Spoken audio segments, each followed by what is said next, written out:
All right, guys, real quick before we start the podcast, I have to shout out Vivo Barefoot, vivobarefoot.com. You can go check it out there. That's that minimalistic shoe I've been rocking in all the videos in my Instagram.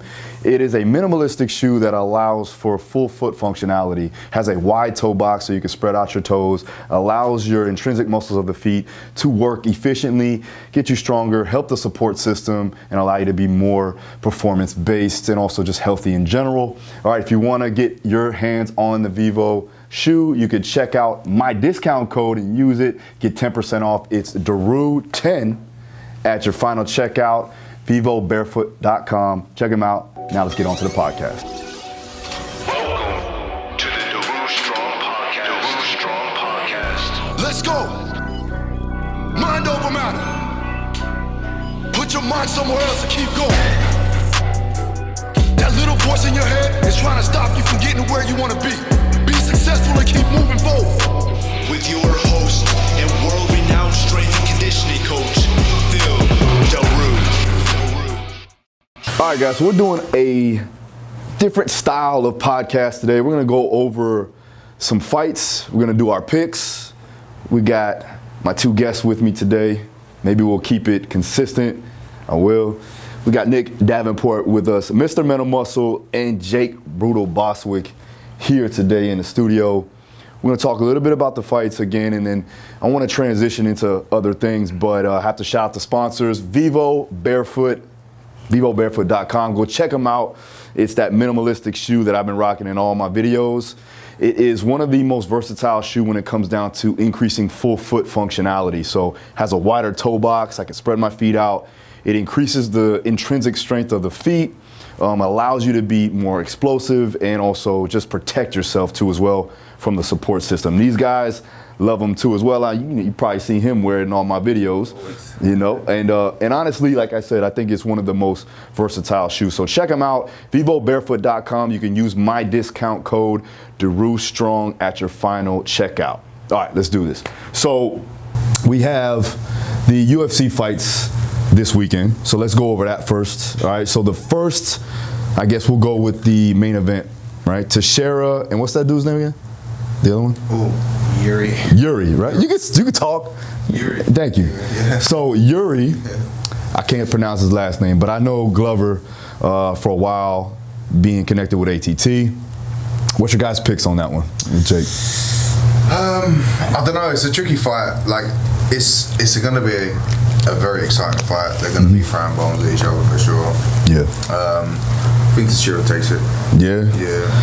What do you think? You think he's going to knock him out? I think he's going to clip him, maybe drop him. Really? Maybe. You got high hopes for my man. I do, man. I do. I think if he gets in the pocket, really exchanges up, he can catch him. But yeah, I don't know. We'll see. It's a gotta be over anxious. Yeah. We seen him fight King Mo Lawal a while back in Bellator, right? About 4 or 5 weeks ago. How did he do with that now transitioning? I know we talked about it, but now he's transitioning to the UFC. He's done like tremendously better when it comes down to just finishing fights and doing his thing there. But I mean, he's always had that talent. Do you think he takes the win, or do you think Teixeira gets a W? That's why it's tricky, because you gotta ask who wants it more. Obviously, they both want it. Who doesn't want a belt? But it's like he's got something to prove. Teixeira gotta keep his belt, so it could go anywhere. Yeah, I do want to say, just because I like Glover, I think he's had a tremendous career already. Remember when he came to the UFC, he was like, I got my visa now, so we're all good, man. So that was cool. And then him battling back and winning back the title, which is even more crazy at an older age. And we were talking a little bit off air about, like, when it comes down to power and just pure knockout ability, that never really leaves you at an older age. You know, speed, maybe a little bit of endurance, recoverability.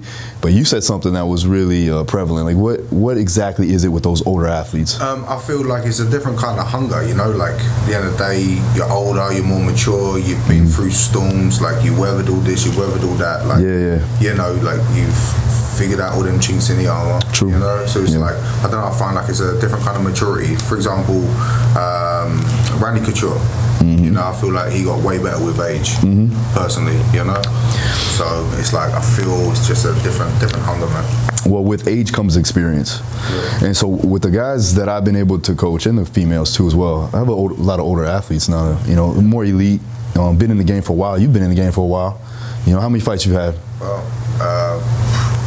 over 40 professional fights. 40 professional fights. Yeah, 30 MMA fights, boxing fights, K1 fights now. So, I mean, by definition, you're a veteran.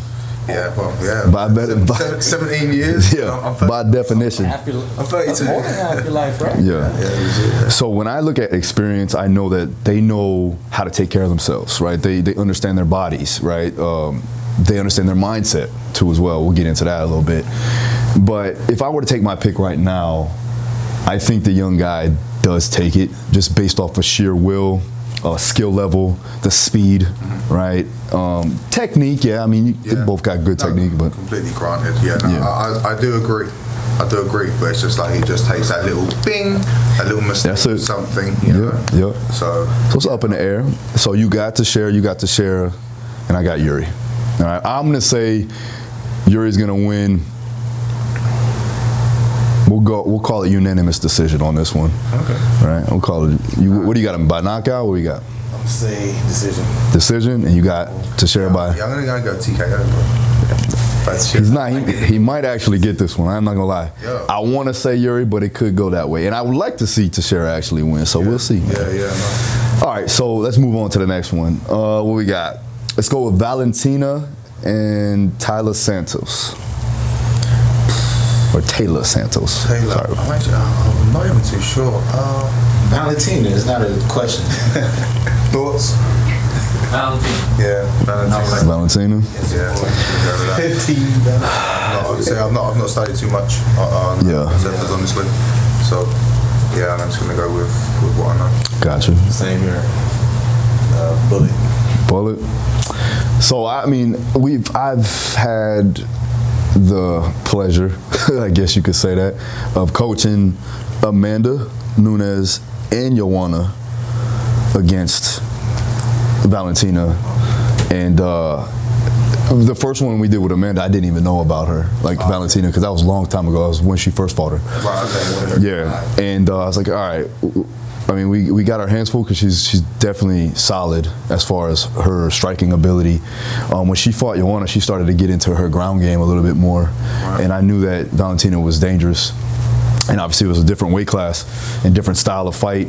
But as for me, I think Valentina is the second best female fighter of all time. And she's a tough bitch, bro. Yeah, for sure. She can fight, mate. Yeah. You know, she can scrap. Yeah.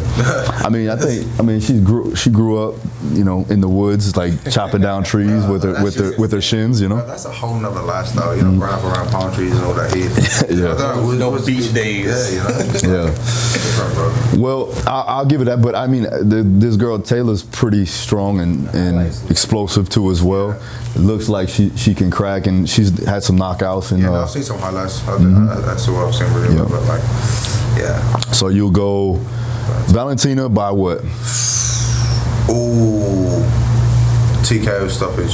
TKO? Yeah. All right. What round? Ooh, third. Yeah. Okay. All right.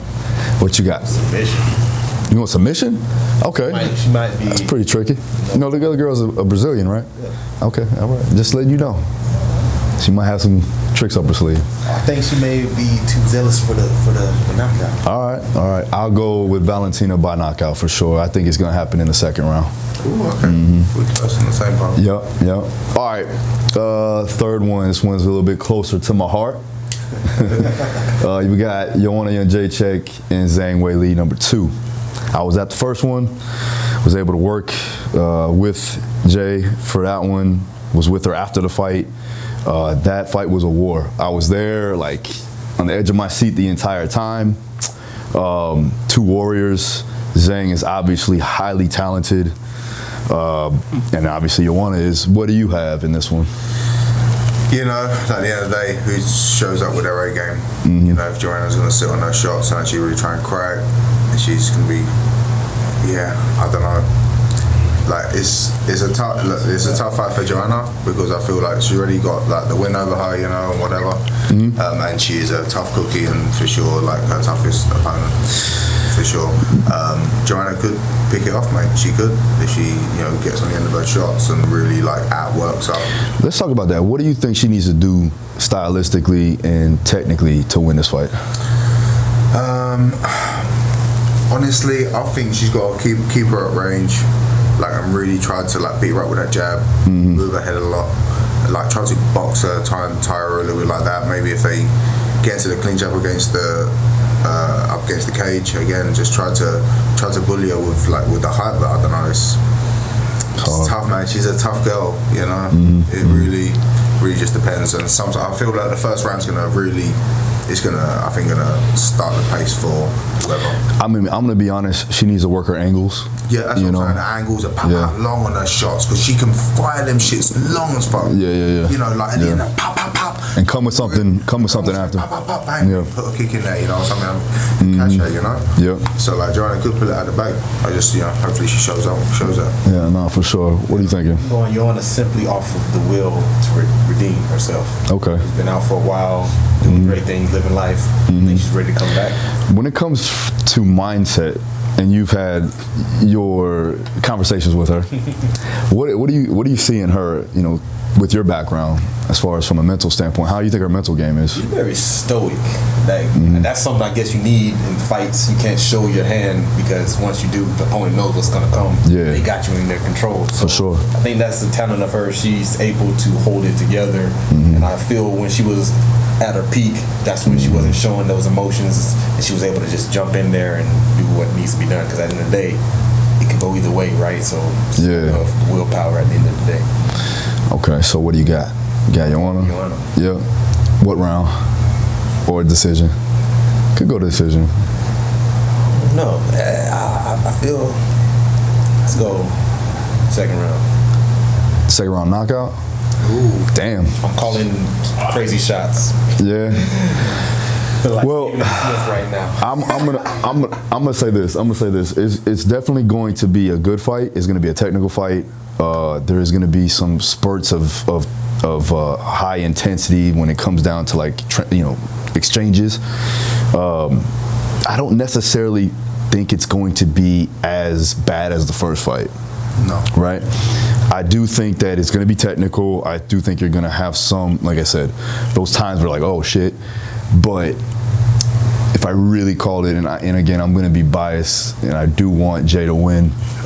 I want to say that it'll go the distance, and it'll probably be a split decision victory to Joanna. All right. Now, if I had to go the other way, I would say if that doesn't happen, Zhang finds an opening and capitalizes, and it'll be a TKO. Yeah. So she has to be very careful. She has to keep her defense up. Big punch out. Yeah. Keep moving. Keep angling. Pick her shots, and be the more technical, more strategic fighter. Yeah. And that's how she'll win. Yeah. For sure. All right, man. We had a crazy incident, an unfortunate incident this past weekend. Right, an African fighter. Did we get the individuals like how to pronounce his name? I don't want to mispronounce his name. Samiso. But crazy thing, man. The guy he landed a combination. Like the opponent fell through the ropes a little bit, right? Yeah, like he got clipped with something. Yep. And then all of a sudden, they back him up, and then he starts fighting, but he starts swinging at air, and then went to another corner, and ultimately they stopped the fight. Yeah. And unfortunately, he ended up in a coma, and then he ended up dying. So like, how do you stop this from happening? I mean, is it weight cut issues? It could be, right? Is it just taking too much damage over time? At the end of the day, anyone could have an issue with their brain that you don't know about. That's true. Underlying issues, right? So many factors. Yeah, so many factors. If you haven't had a brain scan, or whatever, you don't know what's up with your brain. It only takes like a little ding and a trigger of something that's gonna, So I feel like brain health and stuff should be, a little bit more important. Yeah. People want to make arguments of making it safer, which obviously two former fighters or current and former fighters, ain't no way to do that. Yeah. But people can't understand the brain is so complex. You know, like you heard of Phineas Gage. So familiar with that. No, so basically, keep it short. It was in the 1800s. Guy had a 9-foot rail that he was packing dynamite with, building a railroad back in the day, and it ignited the dynamite, blew up, went through the bottom of his chin to the top of his head, through his eye. Piece of his brain flew out his head, but he was okay. He patched up his eye, slowed his head back up, but they saw changes in personality. He became more aggressive, a womanizer. He completely shifted his behaviors, but he lived. So going off of that, just there's been plenty of people that have brain injuries similar to that, that either were completely paralyzed or died, or so it just the brain is so that's the extreme of it, right? Looking at it from the fighting context, I forget who it was. I want to say it was my good friend Daniel Carcillo. He's a former NHL hockey player who suffered numerous concussions. He was an enforcer, and basically I think he's told me that it was like a magazine versus a book. Some people got a book, some people got a magazine, and every hit takes a page away. So it's kind of saying like what do you mean like so like some people got like a dictionary, some people don't? As far as like the amount of they could take, right? So look at it like some people got a pamphlet, got it. Exactly. So like you got people who got hit 30 times and they out. Some people got 100 times, they fine. Yeah. So, but I think, like you said, like it can be down to weight cutting. I'm not saying they had a big cut. I don't even know. But obviously, when people were like doing extreme weight cuts, of course, you're taking water off your brain. Yeah. Oh yeah. It's actually like, of course, like 1%. They're trying to recover by the next day, of course. So how do we stop this at the moment of, from an athlete standpoint? Because we've been athletes all our lives. We play football since we were kids. We've been fighting for a long time. Let's do this. As an athlete, I think you take, and me being a coach now, I think you take in consideration the training and how you can mitigate head trauma through the training. You can't do it obviously you can't do it in the fights or in competition. But as far as training goes, protecting yourself, obviously you need to get that real feel of a fight, but protecting yourself at all times, especially when you're in camp and getting ready for the fight, that needs to be something that we need to take in. I agree, Some people, and I've seen it in sparring, like a week, 10 days out, seen people sparring, bro, heavyweights. Hard. Knocking each other, mate. Yo, eating shit, and like you're fighting in like 10 days, bro. Yeah, for sure. I'm like, I'm watching that. That's crazy, bro. Sick. Yeah. Just work his body. Just hit his body. Yeah. Like, fuck. Yeah. And like, I feel like, don't get me wrong, I've had many hard spars, but you gotta be smart in training. Like, I used to drop my hands, take punches in the head, dumb shit. It's like, I don't do that like anymore, obviously. It's like, you wear headgear still? I always wear headgear. I hate that shit. We never used to wear headgear back in the day. Brother, never wear headgear. But I started to because I broke my nose a few times. I got a big ooter, so it's always getting banged. And like, if you do break it, it's just a problem. And then I'll put the mask on, and then it still gets hit. And your gum guard, Me gum, mouthpiece. Gum shield. I'm speaking like a Yank. What's going on? Too long, bro. Your gum shield, son. So again, same thing, like inspiring, like things like that, inspiring, like trying not take the piss, trying to absolutely take each other's heads off, You've got to be smart, things like that. So being a strength coach and a fighter, how you periodize your programs volume-wise, obviously you're very meticulous. I see you in your process. You look at how much weight lifted per session, per day, per week, to know they're not overtraining. Yeah. Is that something, and you could obviously input on this too, could be approached, say in an 8-week fight count, you know how many times they've been hit, I don't want to say just hitting the head, but like you can kind of not. I mean, you could break it. You could hard spots. Break down, you could break it down. So you could be like, hey, in 8 weeks he took this much. Not saying it'll stop anything, but we can have an idea maybe of, dang, this is a high volume versus low volume. I don't know. Man, the more data we can collect on has that even been punch absorption, like taking shots, taking blows to the face, to the body even, the better you're gonna be from a programming perspective, to understand progressions, to understand fatigue management, just like you would in the weight room, right? So understanding reps and sets and things like that, but also understanding the percentage of load.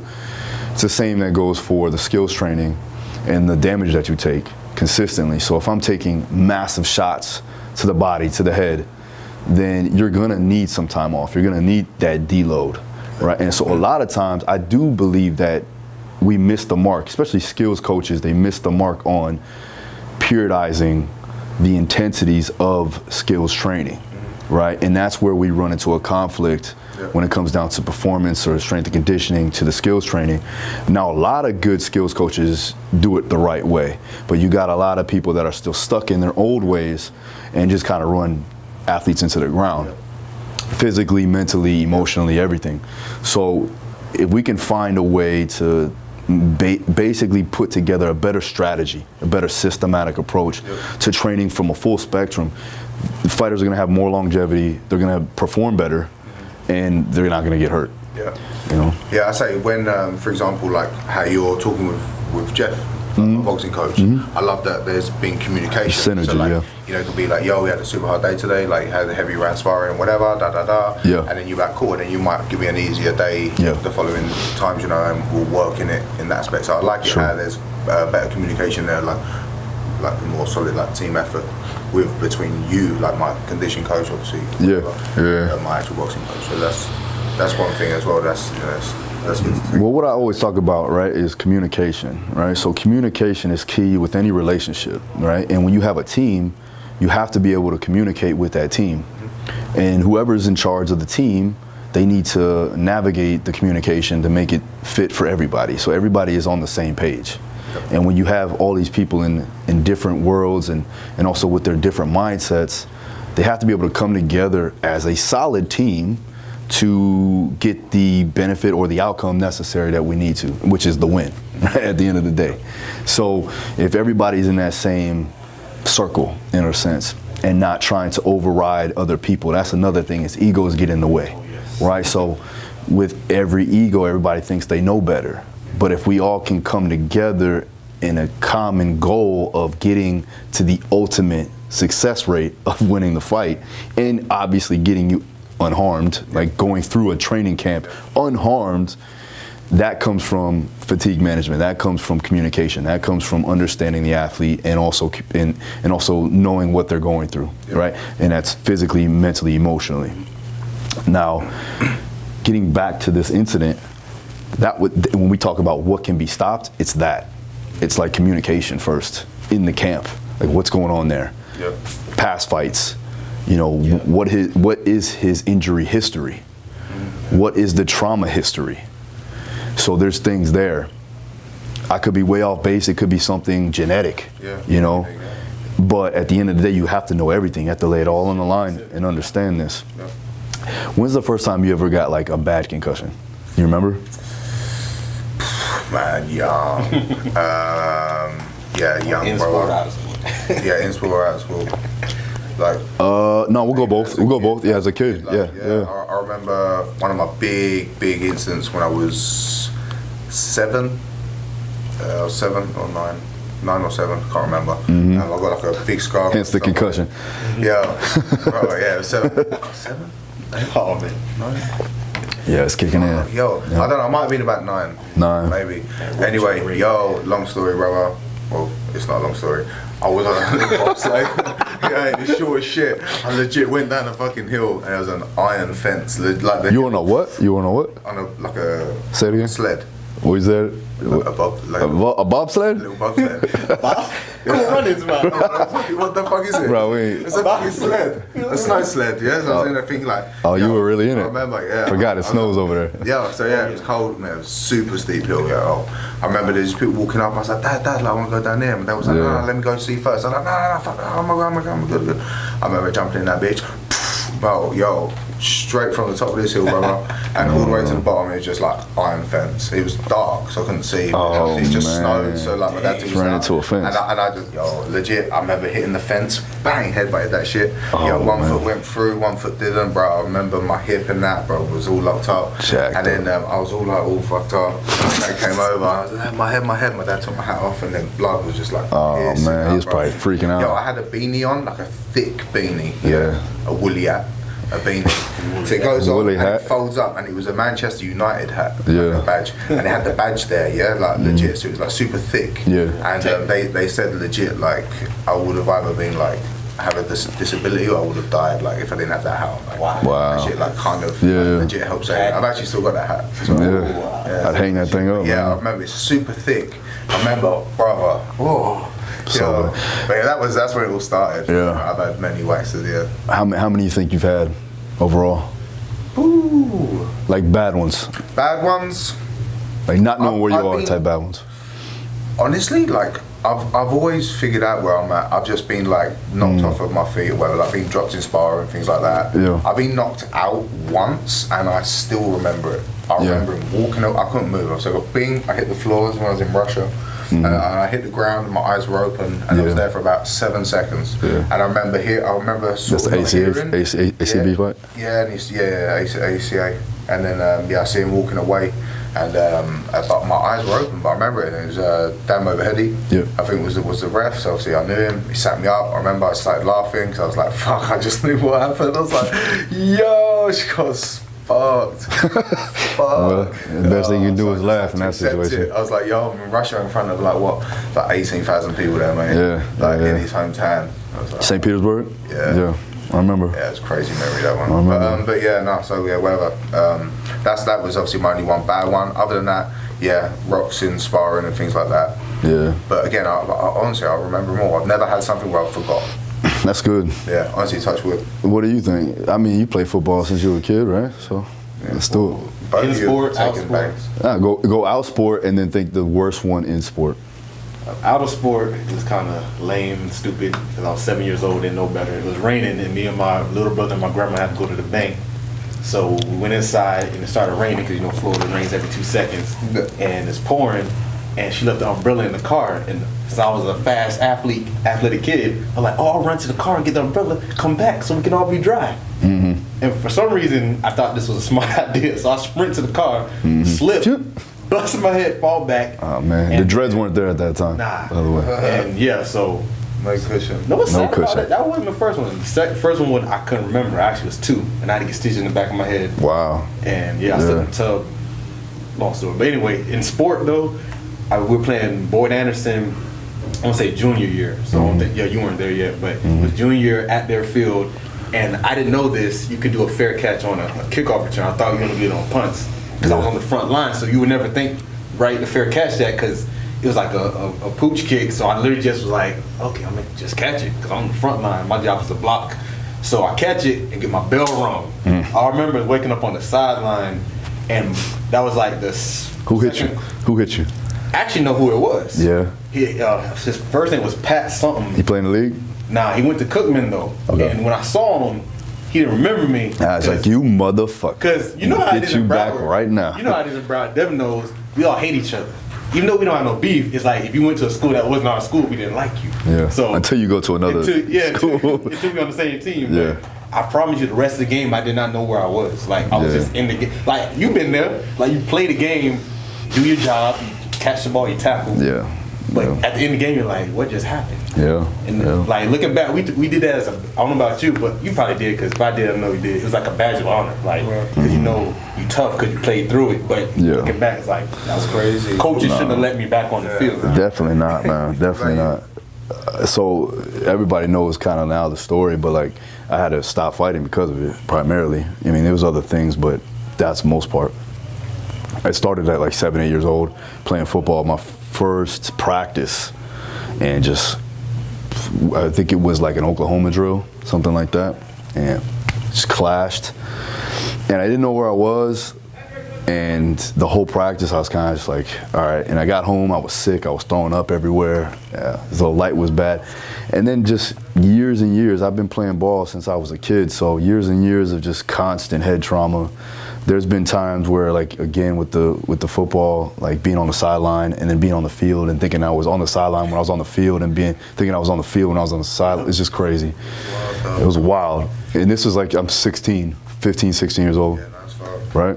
And so you fast forward to that, I go to college, and now I'm trying to, win a top spot. And now I'm like constantly running my head into 300-pound linemen because I'm playing a gunner on a kickoff team, which is like basically you have to bust through a wedge of big ass men, right? Just fucking straight through at as full max speed. 30, 40 yards down the field and just going all in. And then on top of that, with other dumb shit, getting in street fights and stuff like that. But luckily, I was always on the good end of that one. Touch with me too. Yeah. Transitioning into fighting and hard sparring sessions, tough fights. There was one fight that I had with Socrates Pierre. I'll never forget this one. This was for I forgot the promotion.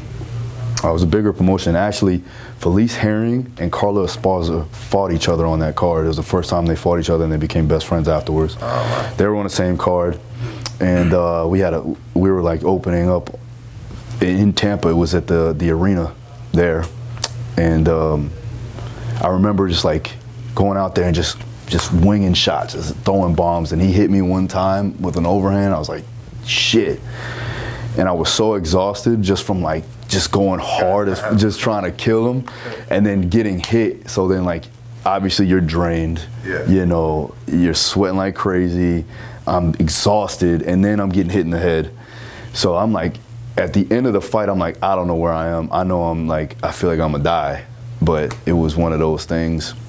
And then the straw that broke the camel's back, that's what they do? The straw that broke the camel's back? Yeah, I don't get it, but yeah, it makes no sense. But I mean, it makes sense as I'm saying it. For me, I was oh, I'm good, but I wasn't. It was one of those things. When I went, I was sparring, and one of our sparring partners, we were just drilling. That's how crazy it was. We was just drilling, and he came down hard like a spinning back kick and hit me right in the back of the head. And we were just drilling, but the velocity of how it was coming down, the force that he had with it, just fucking boom, hit me right in the back of the ear. And I was like, whoa. And I made it through the rest of the practice, but everything was still spinning. And it didn't let up until probably 2 days later. Wow. So I was fucking concussed for a long time. Wow. And I was throwing up, everything else. I had all the symptoms and stuff. And then I went back to try to train because I was 2 weeks out from my fight. So I'm fuck, I gotta, and I'm all right, I don't want to pull out this fight. It was a good fight for me. And I was I just got off a win, so I was going to get this other win. And I go back to train, and one of my coaches was actually I told one of my coaches, just throw a jab at my face. I just want to see how it feels, just at my head, just light. He threw a jab and my eyes crossed. I was like, what the, it was light, just like that. Just to see how it felt, and my eyes crossed, and I was dizzy automatically. I was damn. So I went to the neurologist.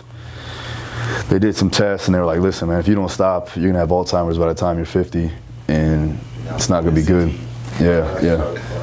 That's crazy. Transitioning into that, I want to talk to you about that. So CTE, talk about it a little bit. So you've probably seen the great movie by Will Smith. Leave him alone for now. Concussion, and that movie I loved it obviously because it's about the brain, but a lot of people don't understand getting hit in the head. They think that it was just the big hits, we think the crackbacks and the thing or the knockouts, but it's the reoccurrence of sub-concussive blows, hitting the ground, getting knocked down to the pavement, the canvas. People think, I don't know if people that have not been in a cage or a ring don't realize it's not soft. I think people think it's soft or something when people hit that. So these things add up. So over time, your brain is getting, I use kind of the same example he used, your brain's in this fluid inside the brain, or the skull is shaking up, it's just hitting the wall, boom, boom, boom. And every time this happens, it has a inflammatory response and releases these things called plaques and tangles, which basically kind of clog up your neurons or your brain cells. So it's keeping them from firing how they need to. Some beta amyloid plaques, right? Exactly. So, there's research with Alzheimer's. So, like you said, it's basically like Alzheimer's, but you're 27. So now, but it's kind of worse because now it's more than just stunning your memory, because a lot of people don't realize in the frontal lobe, that's what makes us human, being able to make decisions, personality, emotion regulation. So that's why if you see the movie, you saw a movie? Concussion. Yeah. I can't remember when I watched it though. Well, there was a scene with one of the Steelers players, a big guy, I forget his name, but he's 6'6", huge, and he was in the room with his wife and kids, and she's like, I don't know what's going on with you, and she don't know because she just think he's snapping on her, but his personality has changed because now the neurons that control behavior aren't firing like they need to. It's kind of like rerouting it, so now he's more aggressive than he has to be. So And this is down the line. This wasn't right away. This was in 2005, so this guy had to be like at worst 50, 51. So he couldn't have been that old. Yeah. And typically you don't see Alzheimer's until like 75. Early onset is considered 60, 65. Gotcha. It's early, so 50. So I'd have been real early. Yeah, because there was a guy, he was a football player. He ran, you've probably seen this, went viral. He ran through a window at a convenience store. He just full speed into it, broke the glass and everything. He's like 300-pound lineman. And he was like 28. So you're seeing this happening younger. And the sad thing is there's no way to diagnose this until you're dead, because you have to be able to take out the brain and examine if the plaques and tangles are there. So now they're trying to get like the analytical measures, like, oh, does he show these traits or these signs? But how can you really see that? Because it doesn't show, like you said, it doesn't show up the day it happened. So you can't take it out. I have people on both sides, because we both work with athletes in fight sports, football, what's another, rugby. So it's like hockey. We're all hockey, so we're always going to be around these athletes. So the conversation, like you said, is it stop? You know what they say is soccer. Oh yeah, football. When they butt it into the goal or something. That's like a major sport, like that. They're wearing helmets now. Some of them. Really? I think more in the younger leagues they're starting to, but pros, obviously pros still won't. taking that. Oh yeah. You seen the NFL helmets? The helmets? Nah. You seen the helmet helmets? At practice, I saw them. So they got rugby type helmets on top of the helmets. Gotcha. And I was talking to your boy Lukey Lou about it, because he had posted it, and it was funny because he broke it down pretty good. Like, you're still getting your brain rattled. So I think it's like to talk to people of, we're trying to help, but how do you stop someone from hitting someone? It's the whiplash of it. Yeah, because it's the rattling. But even then, because what they call it, the collar, because I remember you used to wear the collar. Yeah, the cowboy that collar. Helps, but it's like when you hit the ground, you're still gonna rattle. So gravity gonna win. I don't know, man. I couldn't move my neck at all, bro. I was like, what is that? I don't know the. So when you wear your shoulder pads, there's a support brace on the back that comes straight up to keep your neck. From drawing back.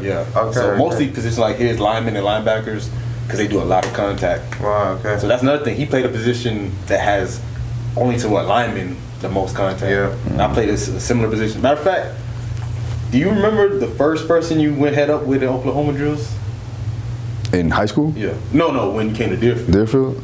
Probably you. It was, I guess I led you into that. Obviously. Fuck, Nick. I don't know. Yeah. How'd it feel? When the truth? Yeah. Because I was trying to be that guy, like, man, I ain't. Because I might have told this on another podcast or something. Everyone was scared of him. Yeah. Like, he came there, gold tee, do-rag on. And we're an all-black team. We're an all-black team. Right. There's only one of the white. Fresh out, too, by the way. And he's our center. Fresh out, my boy. Ain't it, though? I'll still eat my pizza, like one with my or two arm other around white kids. One was a kicker and one was the center. And he was the only skilled position. Yeah. White, I believe. So he come up there, everyone like, oh, he just got out, or oh, he used to trap, or oh, it was rumors. Yeah. All of the above. Keep going. All of the above. So me, I'm the type of player, he knows it. My football IQ was average, but I was an athlete, so I didn't care. So I said, all right, I'll line up. Because I didn't care what people said. I was just like, I'll do it. But to answer your question, I felt yes.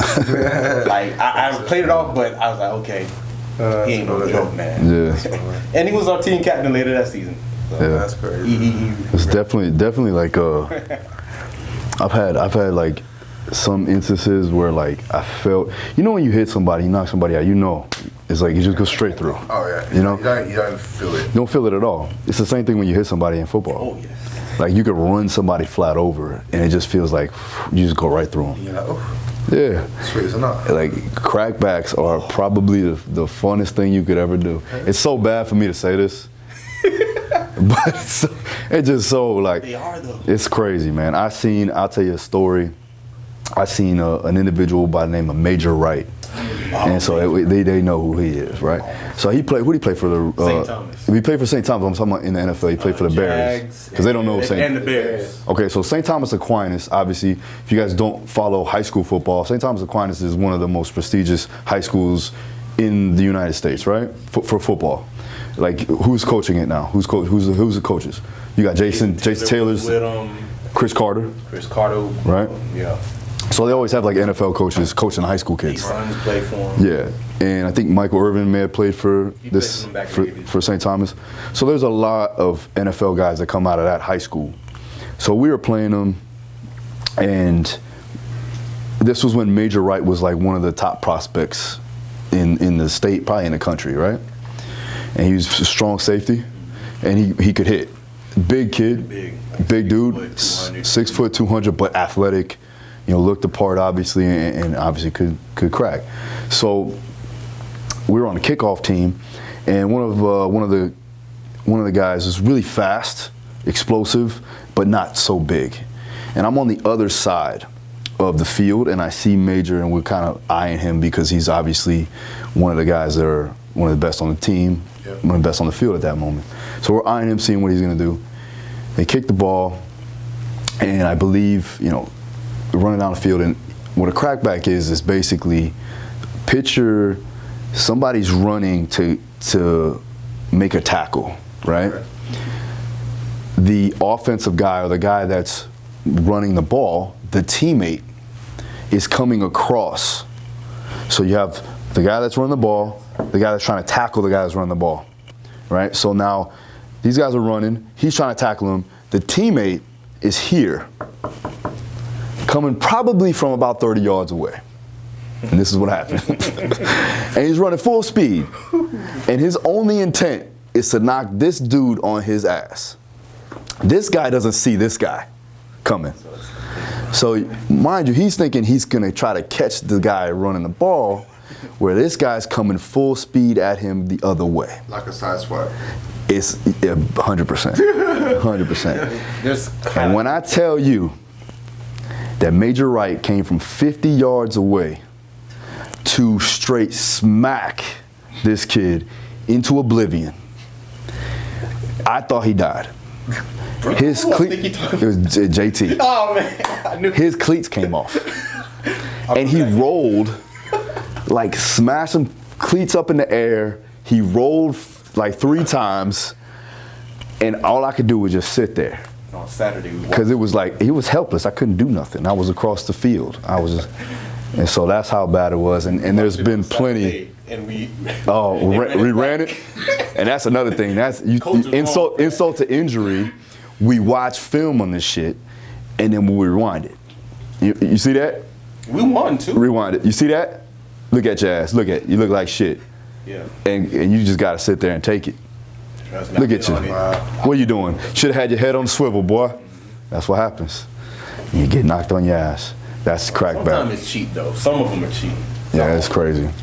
Sometimes you just let the guy go. He won't even tackle nobody, but you do it anyway. Yeah. Yep. Okay, so let's talk a bit about.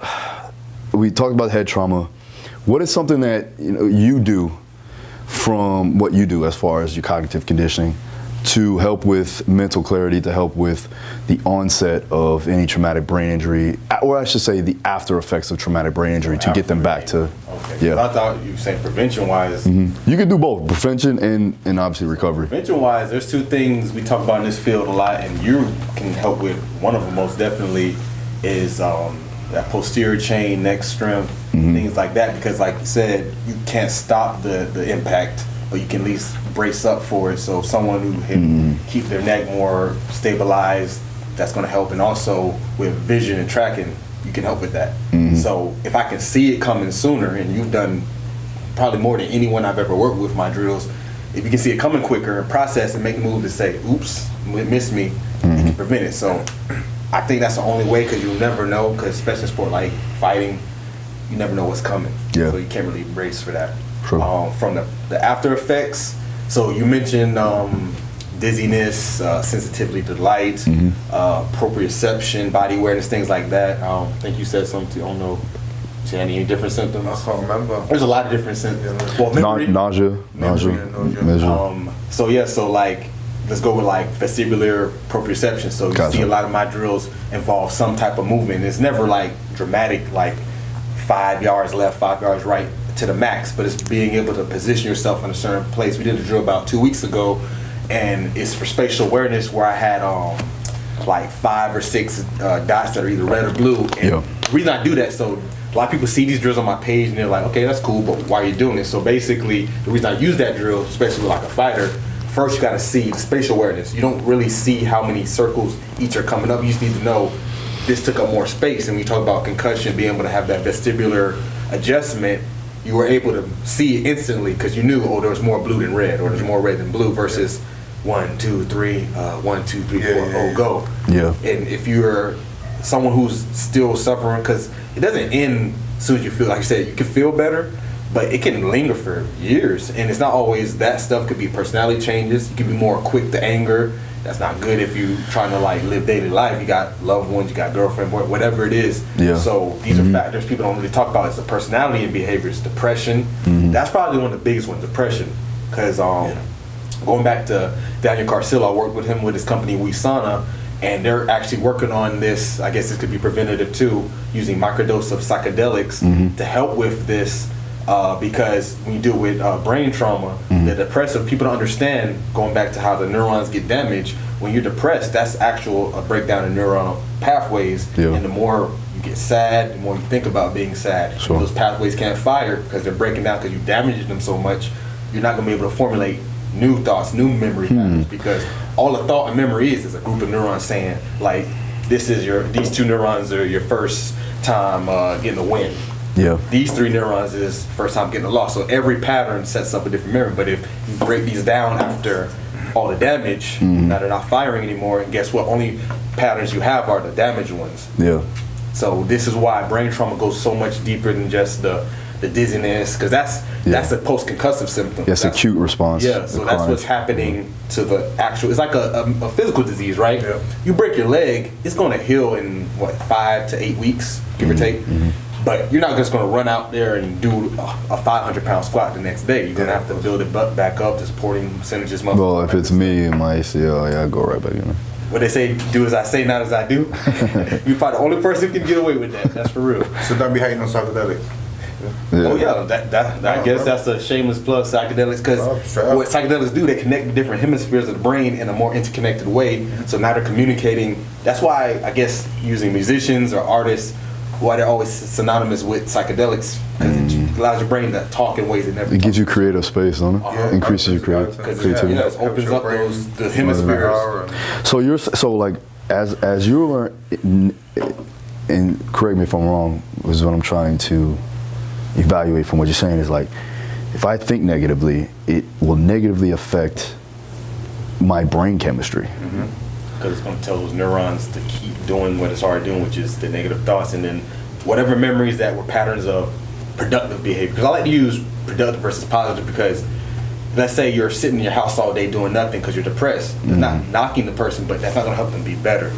But whatever traits or behaviors that were associated with that are going to be less, because now your brain's saying, keep laying in the bed, keep thinking that it's not going to get better, keep not brushing your teeth, keep not showering. Then it's a habit, and then habit becomes personality. You get stuck into that thing, you get stuck in a rabbit hole. Exactly. So it's not saying they're not there, it's there. It's just, why would they need to fire now? Because you've got so, it's just like lifting a weight. If I only lift my arms and have big biceps but never squat, I'm going to look like Johnny Bravo. And it's the same thing with your brain. If I only think these less productive negative thoughts, I still have legs, they can still run, jump, but you're going to want to lift with those versus your arms, which you can bench or squat, bench or curl hundreds of pounds. Okay, so positivity is where we need to stay. It's cliche, but it's like, but it's like even like the news, for example, like you never really see anything positive. I don't watch nothing. I didn't even know we had a tropical storm coming until I was until it happened. I was what's going on? I'm looking up, tropical storm. So we're in the middle of that. I'm watching nothing. Yeah, but it's true. Like on my Instagram, bro, I watch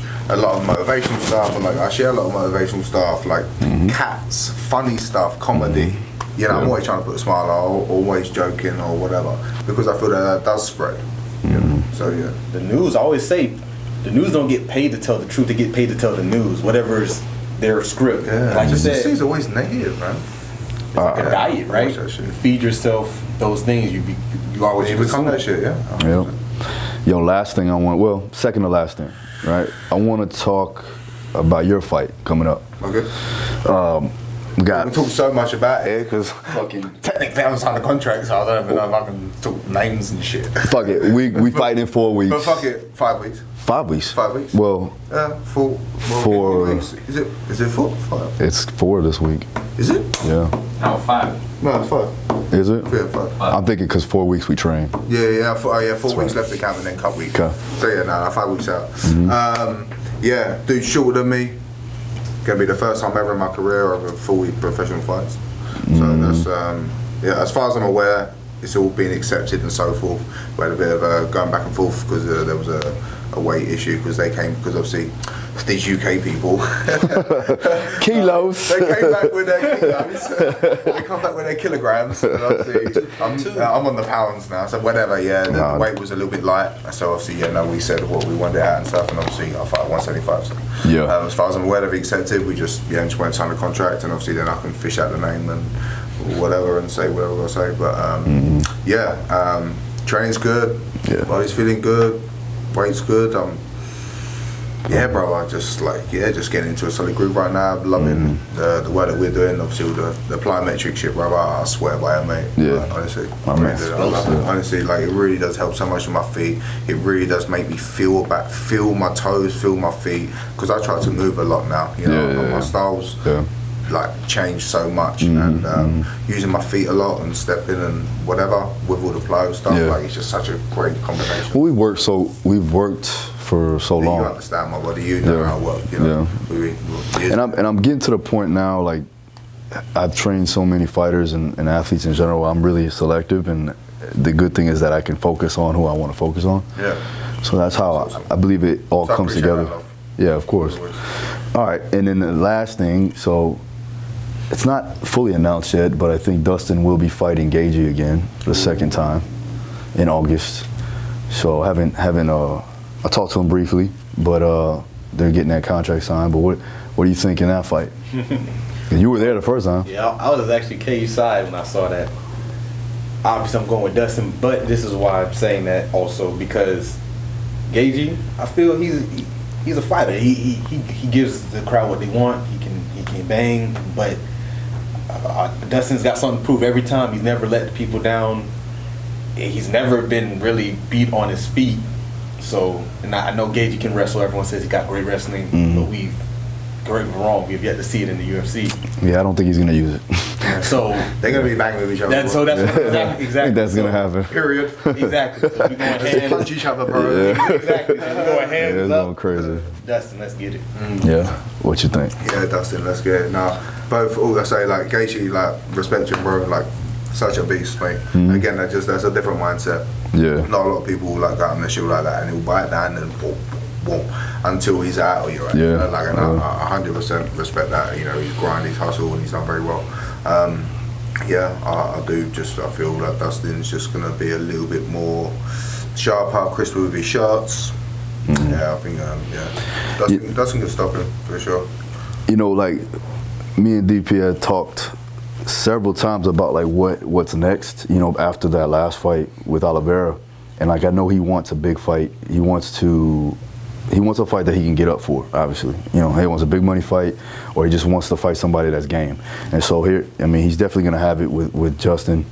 It's the second fight. I remember the first fight he actually texted me. He goes, "What do you think about the fight?" I said, "Man, it's perfect for you," because at the end of the day, he's gonna stand there and do what you want to do. Yep. And he's gonna try to fight you in your own game, which you are better technically at. So, and I mean technically in a sense of just skill wise. Yeah. So he's going to bring better technical efficiency, better movement, better defense, and he'll definitely stop him again. I think he'll stop him within the second or third round. Gaethje's super tough. It's hard to say that. If anything, it'll go all 5 rounds, but it'll be a crazy fight. It's gonna be a crazy fight.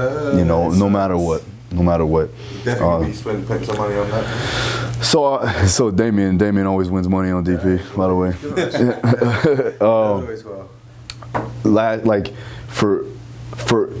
It's not set in stone, but I think it's right there. So if it does happen, this is gonna be a dope fight, and I'm happy for him. All right, we got to get training. All right, you down to help out? All right, cool. There it is, guys. All right, hope you like this style of the podcast. Let us know. Hit the like button down below if you're on the YouTube channel. And if you are just listening, make sure you share it, all right? If you're on Spotify, iTunes, all of that good stuff. Thank you again for supporting us, and we'll see you again next time. Peace.